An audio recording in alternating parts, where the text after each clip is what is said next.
Il était une fois l'histoire d'un petit garçon prénommé Thomas Mémurlin, passionné de cuisine qui avait un rêve bien précis, ouvrir son restaurant. Le petit garçon est aujourd'hui devenu grand et surtout devenu le CEO de Huggies Bar, chaîne de 11 restaurants de burgers gourmets en Belgique, lancée en 2012 à Liège, alors qu'il travaillait encore en parallèle chez Accenture. Transformer un projet local en projet de vie et positionner le secteur de la restauration dans l'univers des entreprises à forte croissance, c'était le pari osé de Thomas que nous découvrons aujourd'hui. Bienvenue sur Once Upon a Business, le podcast qui explore les stratégies business et les retours d'expérience des experts financiers. Je m'appelle Florence et j'anime cet épisode pour Once Upon a Business, un podcast créé par Emasphere, plateforme SaaS de reporting pour les financiers. Avec ce podcast, nous vous proposons un condensé des parcours de femmes et d'hommes qui osent. Apprentissage, conseils et ma morale de leur histoire. Si vous restez jusqu'à la fin, vous saurez tout. Thomas, bonjour et bienvenue dans cet épisode de Once Upon a Business. Je viens de te présenter en quelques secondes avec les informations que j'avais à ton sujet. Peux-tu nous en dire plus sur toi ? Bonjour, donc je suis Thomas Mémurlin, fondateur et CEO de Huggies Bar. Donc de Huggies Bar, comme tu l'as dit, c'était un rêve pour moi quand j'étais petit d'ouvrir mon propre restaurant. Et donc j'ai la chance d'avoir réalisé mon rêve. Donc de Huggies Bar, d'où ça vient? En fait, c'est la rencontre, je pense, de trois choses principales. Donc premièrement, j'ai étudié à HEC, donc j'ai fait des études de gestion, et donc j'ai toujours voulu gérer, être un homme d'affaires quand j'étais petit aussi. Donc ça, c'est une première chose. Deuxièmement, j'ai toujours eu une passion pour la cuisine, pour l'horeca. J'ai toujours adoré cuisiner chez moi, pour ma famille, pour mes proches, et notamment des burgers. Donc j'en ai déjà cuisiné beaucoup à domicile. Et troisième chose, en fait, c'est après les études, avant de rentrer dans le train-train professionnel, avec mon ami et cofondateur Roberto, on s'est dit qu'on allait se faire un énorme voyage, se faire vraiment plaisir avant de commencer à travailler. Et là, on est parti aux États-Unis. On a fait New York et Las Vegas. Et là, on est tombé complètement amoureux de la culture américaine, de l'esprit positif qu'ils ont, de l'attention client, du service client. Et bien sûr, des burgers bars, des burgers restaurants là-bas qui sont d'une autre qualité que ce qu'il y avait chez nous à l'époque, qui au final n'existait pas encore vraiment, quoi. Et donc quand on revient en Belgique, des étoiles plein les yeux, des États-Unis, et qu'on prend en compte la gestion et la passion de l'horeca, ça donne de Huggies Bar. C'est comme ça que de Huggies Bar est né. Voilà, tout à fait, en septembre 2012. Ok, et justement par rapport à Huggies Bar, est-ce que tu peux en dire plus, présenter l'entreprise ? Oui, bien sûr. Donc de Huggies Bar, de base, c'est quoi? C'était vraiment notre envie de proposer une expérience restaurant autour de burgers de qualité. Donc on voulait vraiment élever le burger et en faire un vrai plat de restaurant, et dans une expérience restaurant avec du service, un accueil, entrée, plat, dessert, etc. Et donc Huggies Bar aujourd'hui, c'est 11 restaurants. En Bruxelles et Wallonie, c'est plus de 250 personnes employées, et en 2022, on vise un chiffre d'affaires d'un peu plus de 15 millions d'euros. Et donc, retour en 2012, justement, quand tu as lancé Huggies Bar, à ce moment-là, l'aventure commence. Quelle est ta vision sur le développement de l'entreprise à ce moment-là ? L'idée première, c'était vraiment de lancer un restaurant pour commencer, parce que c'était notre rêve d'ouvrir un restaurant et on voulait commencer par là. Maintenant, effectivement, dans les mois qui ont précédé le projet, on en discute, on passe des soirées un peu à réfléchir, et effectivement, c'est difficile de pas penser plus loin ou s'imaginer, tiens, qu'est-ce qui se passe si ça fonctionne, si ça cartonne, jusqu'où on veut aller. Donc, effectivement, il y avait toujours cette idée derrière la tête de peut-être voir les choses réussir et grandir, mais on voulait vraiment se concentrer d'abord sur un restaurant, et donc c'est ce qu'on a fait. On a lancé le premier de Huggies Bar en septembre 2012. Donc commencer petit pour après garder quand même en tête cette idée de potentiellement plus tard avoir quelque chose de beaucoup plus conséquent. Oui, tout à fait. Je crois que c'est important de vraiment y aller étape par étape et de pas se précipiter. Je crois que la patience est quelque chose de très important, et c'est ce qu'on a fait. On a lancé un premier restaurant et on a vraiment pris le temps de voir si ça fonctionnait, de voir ce qui fonctionnait, de voir comment on pouvait l'améliorer avant de penser à grandir et à dupliquer. Justement, maintenant, on est en 2022, donc 10 ans plus tard. De l'eau a coulé sous les ponts depuis, ou je devrais dire, des burgers ont défilé dans tes cuisines. Avec toute l'expérience que tu as maintenant, quels sont les points les plus importants que tu prends en compte quand tu veux ouvrir un nouveau restaurant ? Les points les plus importants, il y en a énormément. Je crois que c'est vraiment une combinaison d'une multitude de choses. Quand on travaille à cette échelle, on ne laisse rien au hasard et on prend vraiment tout en compte. Et donc, on prend toute l'expérience de toutes les ouvertures passées, tout le feedback client, toutes les analyses de vente. Et donc, on prend vraiment tout ça en compte pour optimiser petit à petit chaque nouveau restaurant. Ok. Et par rapport au process, quand tu lances un nouveau restaurant, quelles sont les étapes vraiment par lesquelles tu passes? Donc la première étape, ça va être vraiment l'identification des villes dans lesquelles nous voulons nous ouvrir. Et donc là, on travaille avec une agence de géomarketing qui va nous aider à identifier et calculer le potentiel des villes dans notre marché, parce que pour l'instant, c'est notre vision de continuer à ouvrir dans notre marché qui est Wallonie-Bruxelles. Donc ça, c'est vraiment la première étape, c'est voir dans quelle ville on veut ouvrir, plutôt au niveau macro, et puis au niveau micro, là, on va vraiment commencer à identifier déjà des rues ou des segments de rues pour voir, ok, voilà vraiment les zones plus précises dans lesquelles on veut s'implémenter. Ça, c'est la première étape. Ensuite, ça va être la recherche d'emplacement, donc là, via du repérage sur place, via des agences immobilières, via du bouche à oreille, des contacts, donc vraiment pour trouver l'emplacement.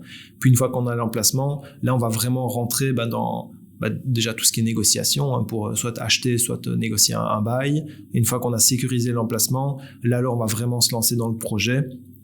Et donc là, il y a une période de plus ou moins 6-7 mois qui est divisée en deux. Il y a une première partie de 2-3 mois qui va vraiment être de projet, de conception du restaurant.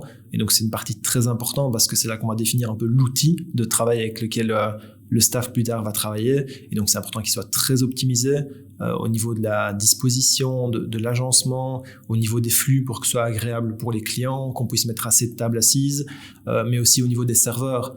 Notre plus gros coût dans la restauration, c'est pas la nourriture, c'est un deuxième très très proche, mais c'est le coût des employés. Et donc les employés, c'est du temps, c'est des déplacements. Donc plus les déplacements sont courts, moins on a besoin d'employés. Donc c'est vraiment très important que le restaurant soit optimal. Et donc voilà, cette première partie très importante de conception du projet. Et puis après, il y a la partie plus aménagement, construction, qui ça est une partie assez difficile du métier pour nous, parce que c'est un petit peu, c'est différent.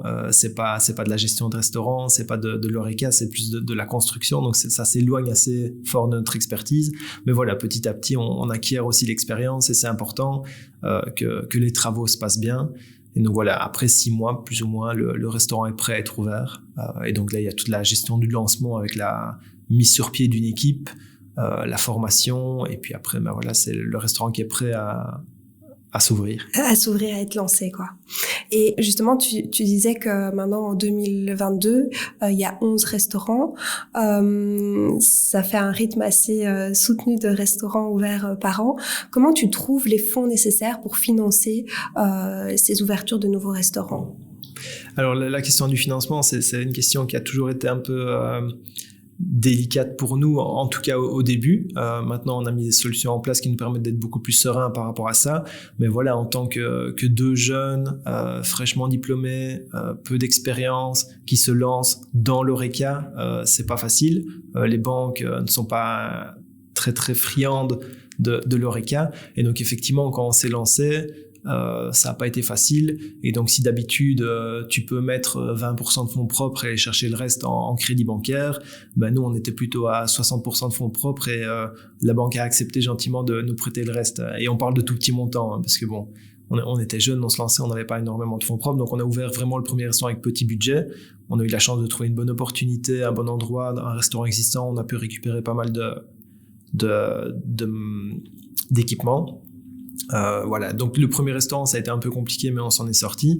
Et puis après, quand on a décidé d'ouvrir le deuxième, troisième et vraiment d'accélérer la croissance, et là on a quand même pris un temps assez long. On a pris 2 ans et demi en fait entre le premier et le deuxième pour vraiment laisser le temps au concept de mûrir, de l'optimiser, etc., de vraiment tout documenter pour permettre une croissance, je dirais, posée et qualitative. Et là en fait, c'est à ce moment-là, au niveau deuxième, qu'on a commencé à trouver, je dirais, les solutions de financement qu'on allait utiliser par la suite, quoi. Et donc, d'un côté, on a trouvé en quelque sorte un business angel qui a rejoint le groupe et qui s'est engagé à financer les fonds propres des 10 prochains restaurants, des 10 premiers restaurants. Donc ça, c'était une grosse épine du pied qu'on nous retirait. Donc voilà, on n'avait pas besoin de fonds propres. Ils venaient de ce business angel. Et en parallèle, on a travaillé avec les banques, où on a défini un accord cadre pour tous les prochains restaurants, et avec des invests locaux comme Nochac.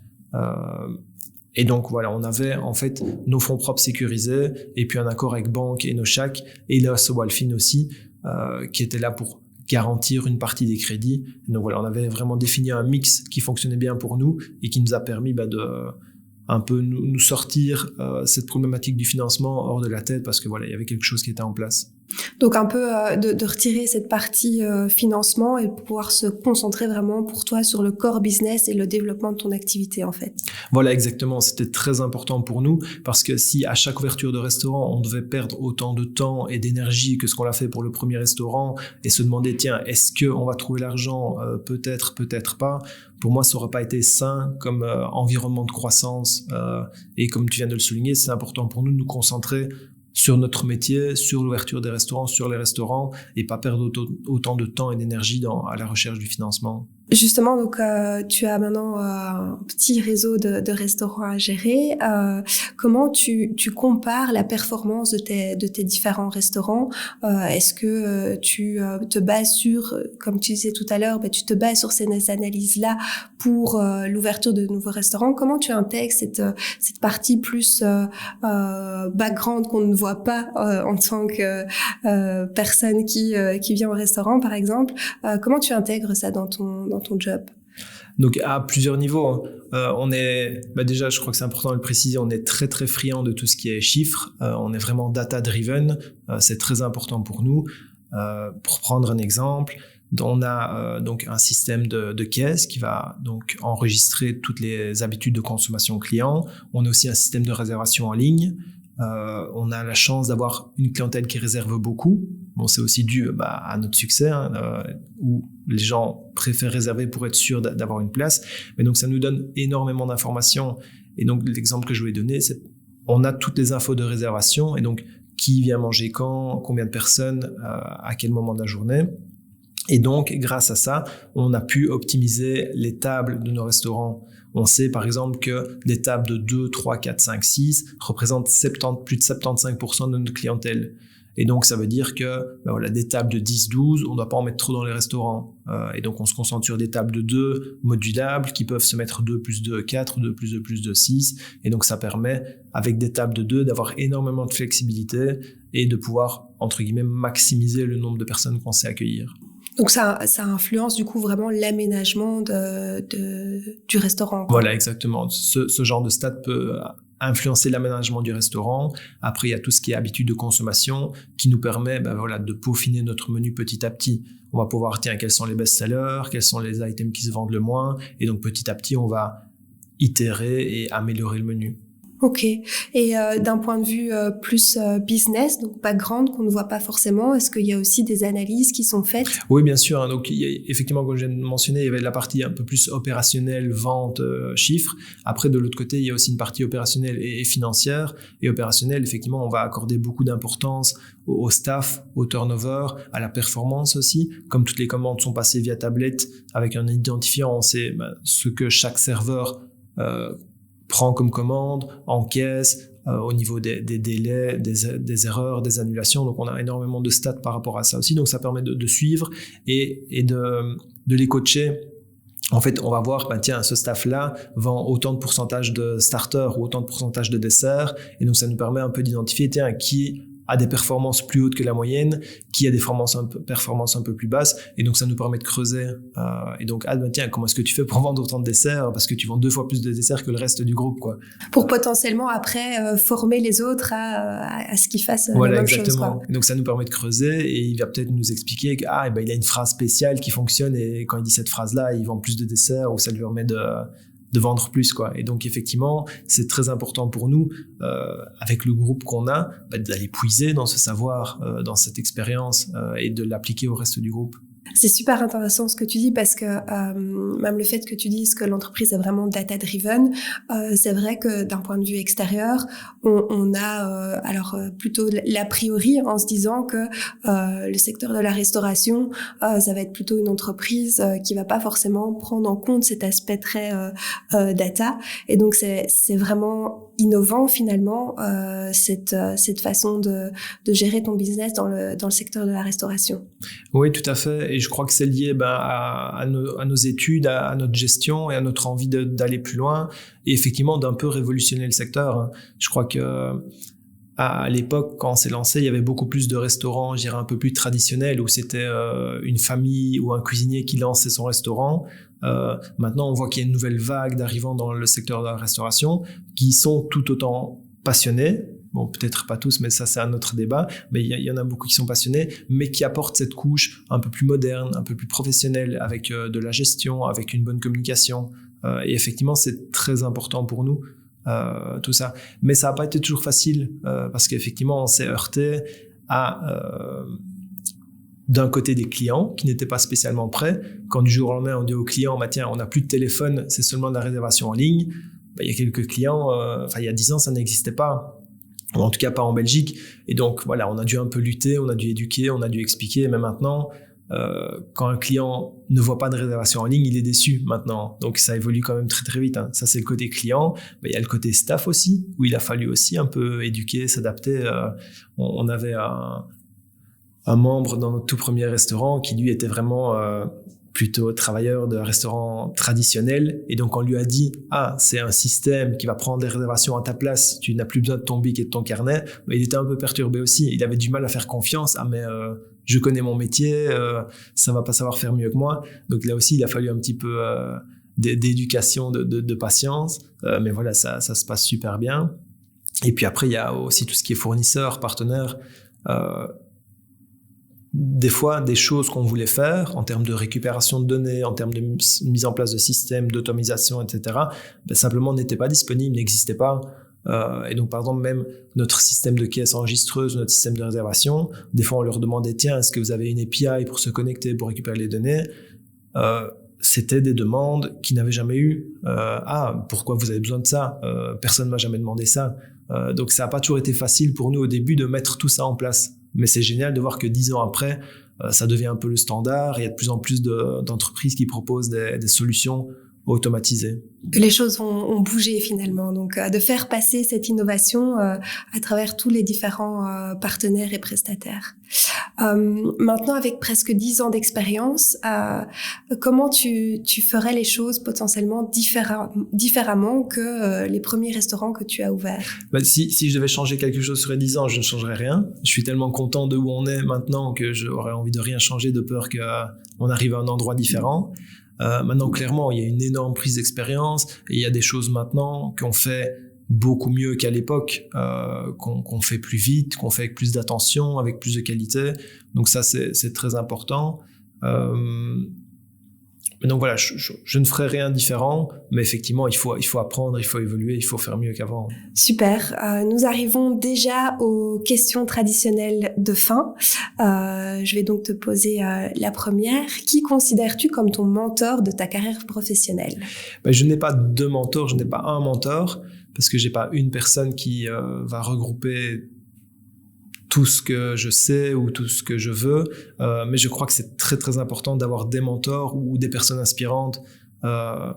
C'est pas tout seul dans son coin qu'on va apprendre, qu'on va s'inspirer. Je crois que c'est vraiment important de se renseigner un maximum, d'être ouvert, d'écouter, de lire. C'est très très important. En tout cas, moi, c'est comme ça que j'avance. Et ça permet d'avoir une vision beaucoup plus large, je pense. De s'entourer des bonnes personnes. Voilà.